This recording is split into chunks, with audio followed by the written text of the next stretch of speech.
Bonjour, cher peuple de Dieu, soyez bénis, recevez le Saint-Esprit. Dieu nous permet de faire ce temps de jeûne et prière de 21 jours. Dans ce mois de mai 2023, nous sommes au deuxième jeûne de l'année. Le thème c'est « Lève les yeux ». Genèse chapitre 15 au verset 5. Aujourd'hui, jeudi 11 mai 2023, nous sommes au 4e jour de notre temps de jeûne et prière. Le thème de la semaine, c'est la révélation. Le sujet de prière d'aujourd'hui, c'est « Seigneur, comme à Abraham, révèle-toi à moi et fais-moi entrer dans ma destinée. » Seigneur, comme à Abraham, révèle-toi à moi et fais-moi entrer dans ma destinée. Seigneur, révèle-toi à moi comme à Abraham et fais-moi entrer dans ma destinée. Mes frères, mes sœurs, la destinée, c'est quoi? La destinée, c'est le plan que Dieu a pour chacun de nous en nous envoyant sur terre. Dieu avait choisi Abraham pour qu'il soit le père de la foi. Dieu avait choisi Abraham pour qu'il soit celui de qui allait naître le Messie, le salut, le Shiloh, le Rédempteur. Mais il fallait qu'Abraham entre dans sa destinée. Il fallait qu'Abraham accepte cette mission.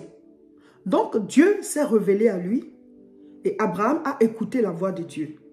Genèse chapitre 12 à partir du verset 1, le Seigneur a dit à Abraham, avant qu'il s'appelle Abraham, il s'appelait Abraham.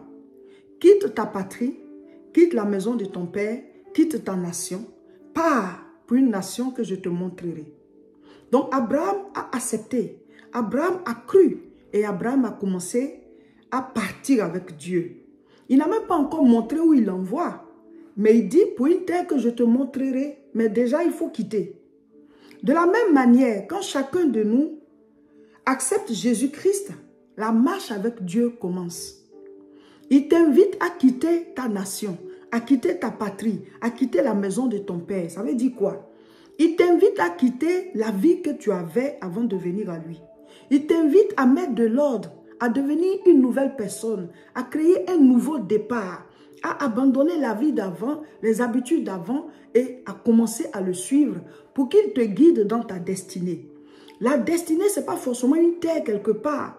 C'est une vie que Dieu a réservée pour chacun de nous. Personne n'est né sans destinée. Dieu a choisi tous ceux qui sont nés. C'est parce qu'ils ont été choisis qu'ils sont nés. Il y a une bataille avant de naître. Il y a même plusieurs batailles. Il y en a qui étaient dans le ventre mais qui ne sont pas nés. Donc si tu es né, c'est parce que Dieu t'a choisi. Si tu as grandi jusqu'à avoir cet âge que tu as, c'est parce que Dieu t'a choisi. Si tu es encore en vie, c'est parce qu'il t'a choisi. Donc chacun de nous est un choisi de Dieu. Mais maintenant, ce n'est pas tout le monde qui se souvient de ce Dieu pour le chercher. Ce n'est pas tout le monde qui accepte de lui obéir. Il t'a donné la vie, mais il te demande de lui donner la permission de diriger cette vie-là dans la direction que lui veut. Nous sommes dans ce temps de jeûne et prière. Chacun de nous doit poser la base. Est-ce que j'ai réellement quitté la vie d'avant? Est-ce que j'ai réellement décidé de marcher avec Dieu? Est-ce que je suis mort en moi-même aux choses de la terre? Est-ce que vraiment le Seigneur peut compter sur moi comme quelqu'un qui a quitté sa patrie? On ne dit pas de renoncer à nos parents, de les renier et qu'on n'a plus de famille. Ce n'est pas de ça qu'il s'agit. Le Seigneur veut faire un nouveau départ. Tu dois naître de nouveau. Tu dois devenir une nouvelle personne. Sinon, c'est lui-même Dieu qui dit « Honore ton père et ta mère ». Ce n'est pas qu'on renie nos parents, nos familles, non. Mais c'est un nouveau départ par rapport à tes habitudes. Un nouveau départ par rapport à ton caractère, à ton comportement. Désormais, tu dois reconnaître que ce n'est plus toi qui vis, mais c'est Christ qui vit en toi. Donc, tes intérêts changent. Ta manière d'agir change. Ta manière de penser, tes paroles, ton habillement, tout change. Parce que maintenant, tu te conformes à la parole de Dieu. Parce que tu es en train de le suivre. Jésus a dit à Pierre et à ceux qui péchaient, « Suivez-moi, je vous ferai pécheurs d'hommes. » Il dit, « Suivez-moi, je vous ferai pécheurs d'hommes. » Ça veut dire, c'est en me suivant que je vais vous transformer et vous allez devenir, voilà, ce à quoi je vous appelle. Ce n'est pas que c'est un lieu ou bien un comportement qu'on va essayer de, voilà, nous on va chercher à se mettre dans le moule. Non. Au fur et à mesure que tu marches dans les pas du Seigneur, tu entres dans ta destinée. Au fur et à mesure que tu entres dans les pas du Seigneur, il fait de toi ce qu'il a prévu en t'envoyant sur terre. C'est ça la destinée. Pierre était un pêcheur d'hommes. Il était prévu par Dieu qu'il soit prédicateur. Mais lui, il était en train de pêcher les poissons. Dieu n'a pas dit de ne pas travailler. Hein? Mais en fait, Dieu l'appelait à autre chose. Il y en a aussi, Dieu les mettait dans leur travail.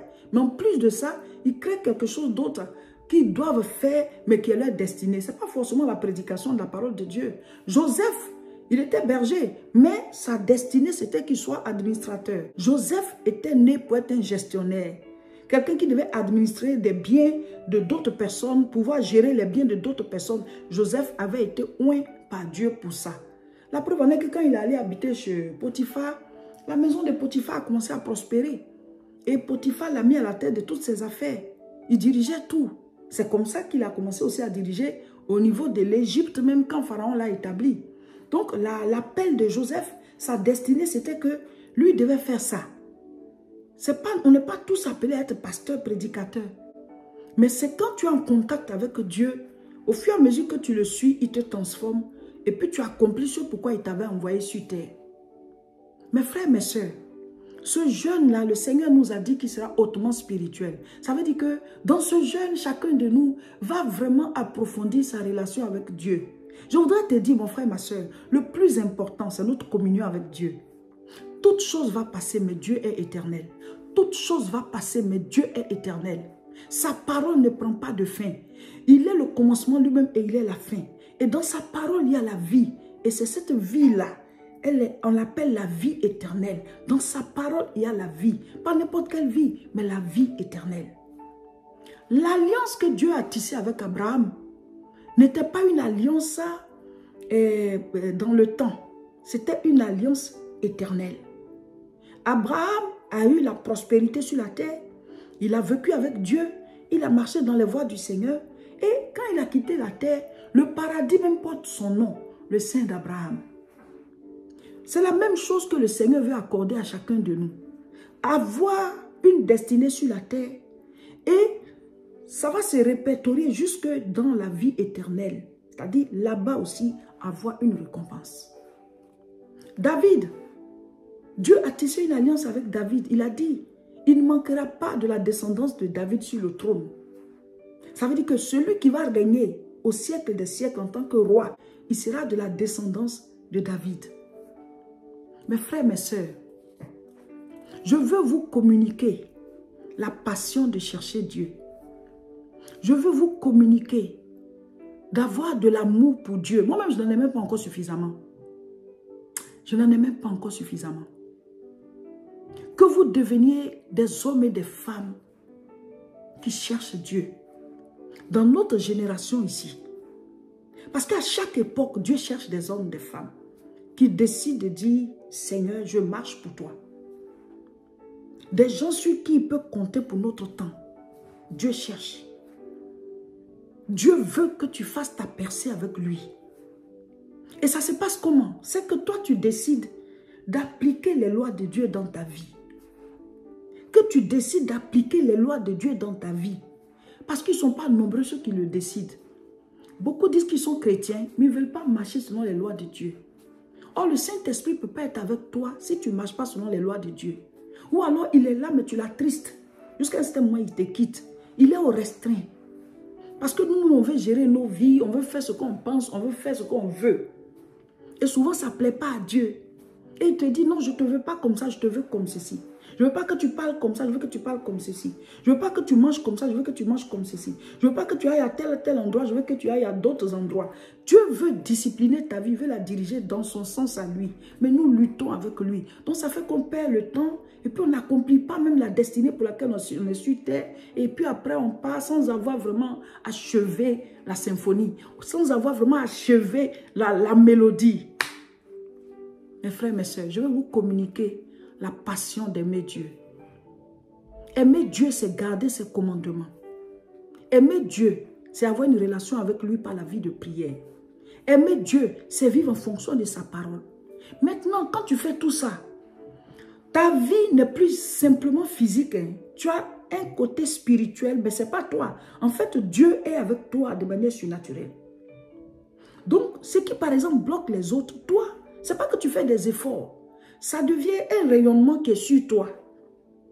Il dit, Il y a des choses que l'œil n'a point vues, que l'oreille n'a point entendues, qui ne sont même pas montées au cœur de l'homme, mais qu'il a mis en réserve pour ceux qui vont prouver qu'il l'aime, lui Dieu. Ceux qui vont prouver que moi je t'aime, Seigneur. Alors ces portes-là s'ouvrent. Quand on dit portes, élevez vos linteaux. Élevez les portes éternelles. On peut dire portes anciennes. Ça veut dire que depuis la fondation du monde, il y a des dimensions sur lesquelles les portes sont fermées. Et ce sont ces portes-là qu'on appelle portes éternelles. Ce sont ces portes-là qu'on appelle portes anciennes. Somme chapitre 24, à partir du verset 7. Portes, élevez vos linteaux. Portes, élevez vos linteaux. Élevez-les, portes éternelles. Car le roi de gloire va faire son entrée. Les portes élèvent leurs linteaux devant le roi de gloire. C'est-à-dire, là où Dieu est, les portes s'ouvrent. Ce n'est pas que tu fais des efforts, mais le surnaturel t'accompagne. La puissance de Dieu t'accompagne. Regardez, Joseph dans la maison de Potiphar. Qu'est-ce qu'il a fait pour qu'on dise que la maison de Potiphar prospère? Rien. Qu'est-ce que Joseph a fait? Lui, on lui a dit, tu es esclave. Il faut gérer telle chose, il faut gérer telle chose. C'est ce qu'il faisait. Mais pourquoi est-ce que la présence de Joseph a amené la prospérité dans les affaires de Potiphar? Parce que Joseph était accompagné par Dieu. Mes frères, mes soeurs, la manière dont on est en train de chercher Dieu là, c'est pas quelque chose, c'est pas en vain. Hein? C'est pas en vain. Quand tu cherches Dieu et que la présence de Dieu est dans ta vie, toi, tu n'es pas au même niveau de vie que les autres. Il y a un rayonnement qui t'accompagne. Il y a un rayonnement qui t'accompagne. Ce n'est pas que tu fais des efforts, mais il y a une grâce qui est sur toi. Il y a une faveur qui est sur toi. Tu es à un certain niveau, tu as un certain grade, tu as un certain galon, tu as un certain échelon, voilà, de la vie. Donc, il y a des portes qui s'ouvrent. Il y a des portes qui réservent des grâces, qui réservent des percées. Et ces portes-là s'élèvent devant le Seigneur. Ces portes-là élèvent leur linteau. La présence de Joseph chez Potiphar faisait prospérer la maison de Potiphar. Mes frères, mes sœurs, le fait de chercher Dieu nous fait entrer dans des dimensions de gloire. Le jeûne que tu es en train de faire dans ta prière, dis au Seigneur, révèle-toi à moi. Change le rayonnement qui est sur ma vie.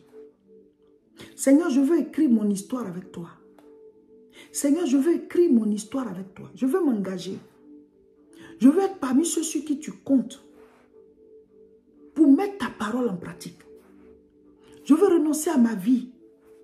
Pas qu'on va aller se tuer, hein? Non. Mais pour dire, Seigneur, je lâche prise. Désormais, c'est toi qui as le commande. Parle-moi, guide-moi. Que ton esprit soit à l'aise en moi. Et qu'à travers moi, ta puissance, ton rayonnement, ta gloire touche les vies. Que les vies changent. Qu'il y ait des miracles. Que ton règne s'installe. Seigneur, révèle-toi à moi.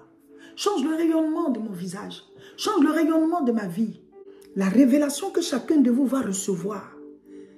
Vous allez grandir dans ces révélations-là. C'est-à-dire, vous allez changer. Il y a des géants de la foi qui vont naître. Des gens qui vont être accompagnés par l'onction dans leur travail. C'est-à-dire, le fait que tu sois dans cette entreprise, le fait que tu sois dans cette banque, le fait que tu sois dans cette imprimerie, le fait que tu sois dans cette école, dans cette université, le fait que tu travailles là-bas, le fait que tu travailles dans cette menuiserie, c'est-à-dire quel que soit là où tu es, le rayonnement de Dieu dans ta vie va donner la vie au lieu. Le Seigneur nous a dit, au fur et à mesure que nous allons avancer dans les programmes là, à partir de ce jeûne, l'onction va se déclencher dans vos vies. L'onction n'est pas seulement pour les pasteurs. L'onction n'est pas seulement pour les servantes, les serviteurs de Dieu. L'onction est pour tous les chrétiens. Joseph était oint en tant que gestionnaire. Il était oint en tant que dirigeant. Daniel était oint. On l'avait mis. On l'avait établi sur des provinces. Il était oint. David, il était oint. Ce n'est pas seulement les pasteurs. Mais aujourd'hui, au stade où on est arrivé là, tous les chrétiens vont recevoir l'onction de Dieu. Tous les chrétiens vont recevoir l'onction de Dieu dans leur travail. Vont recevoir l'onction de Dieu là où ils vivent. C'est-à-dire, nous allons drainer cette puissance de Dieu. Pourquoi? Parce qu'au fur et à mesure que le temps passe, l'avènement de Christ n'est plus loin. C'est-à-dire, même s'il y a encore des années, bon, on est plus proche de son avènement qu'avant. Or, le Seigneur a dit dans les derniers temps, il va déverser son esprit sur toute chair. C'est-à-dire, toute chair qui s'est donnée à lui. Ce n'est pas seulement les pasteurs. Donc, en tant que chrétien, si tu cherches la face de Dieu, tu as ta vie de prière, tu médites la parole, tu marches en fonction, tu t'éloignes du péché, Dieu te oint. Tu vas marcher avec l'onction, tu vas travailler avec l'onction, tu vas vivre avec l'onction, tu te déplaces avec l'onction. Ce n'est pas qu'on voit quelque chose sur toi, mais les portes s'ouvrent. Les grâces te sont accordées. Ta vie là, tu avances, tu produis les fruits, tu as des résultats, tu as de l'impact. La main de Dieu est avec toi. Mes frères, mes soeurs, vous-même vous sentez que le jeûne là, il est différent. Vous qui avez déjà fait les autres jeûnes. C'est-à-dire, on a grandi en onction à chaque jeûne jusqu'à maintenant. Vous qui nous rejoignez là, mes frères, mes soeurs, on sent quelque chose.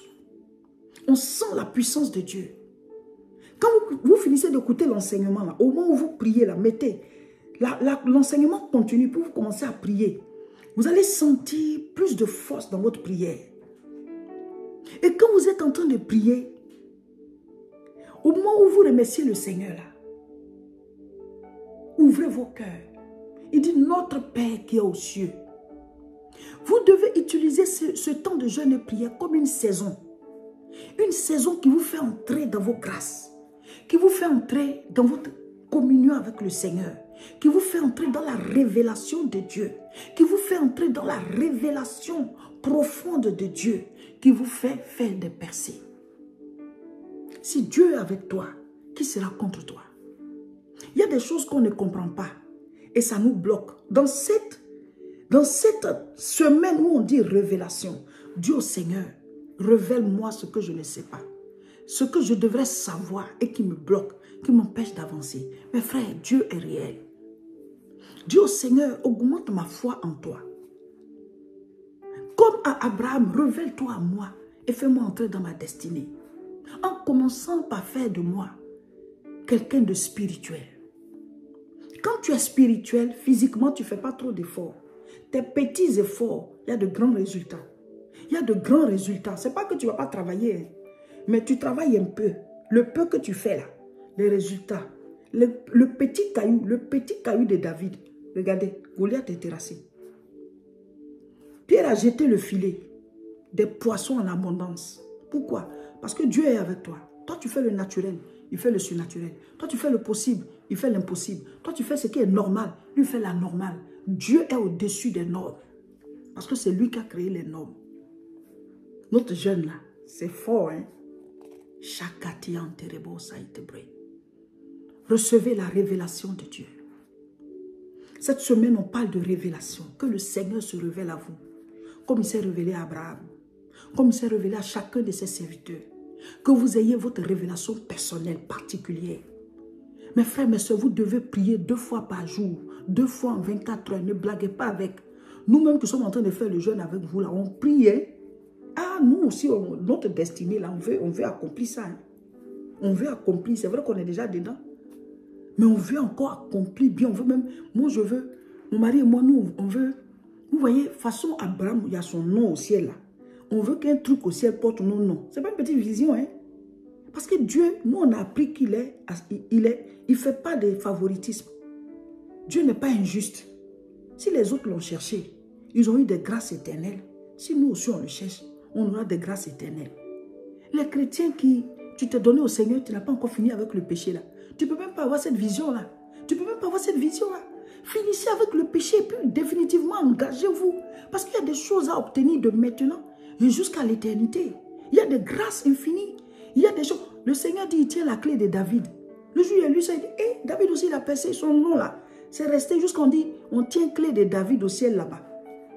Le paradis s'appelle le sein d'Abraham. Qu'est-ce qui va porter ton nom au ciel? C'est juste ça qu'on est. Mais tu es encore dans le péché. Tu te lèves, cette fois les justes tombent, cette fois ils se relèvent. Toi, tu es dans cette fois tomber, cette fois se relever. Alors qu'il y a des grâces infinies. On dit, il va nous partager des cailloux. Chacun va voir son nom sur les cailloux. Là. Apocalypse chapitre 2, verset 17. Que celui qui a des oreilles entende ce que l'Esprit dit aux églises. À celui qui vaincra, je donnerai de la manne cachée. Et je lui donnerai un caillou blanc. Et sur ce caillou est écrit un nom nouveau, que personne ne connaît, si ce n'est celui qui le reçoit. Alléluia. Shaiteri onderebosa.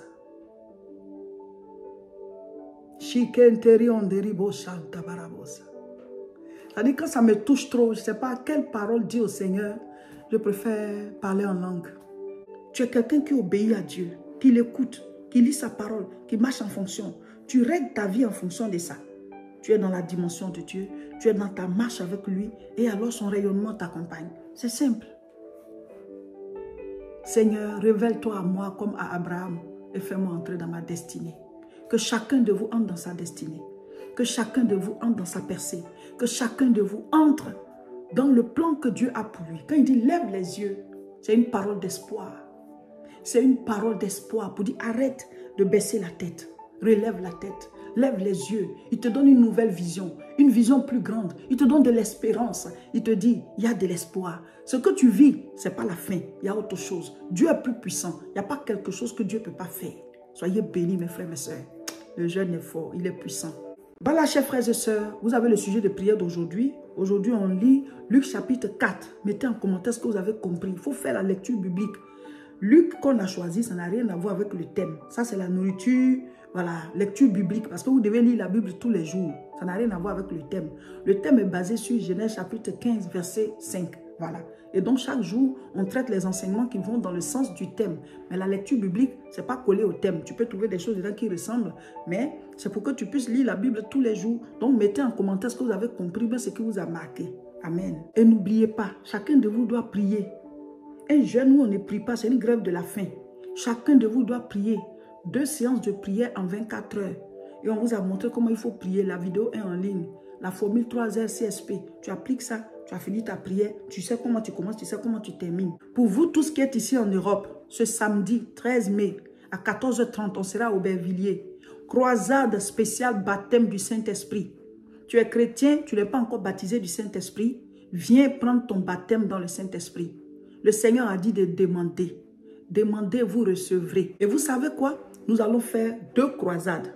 Croisade le 13, croisade le 20. Croisade bis, le samedi 20. Donc on finit la croisade du 13 là.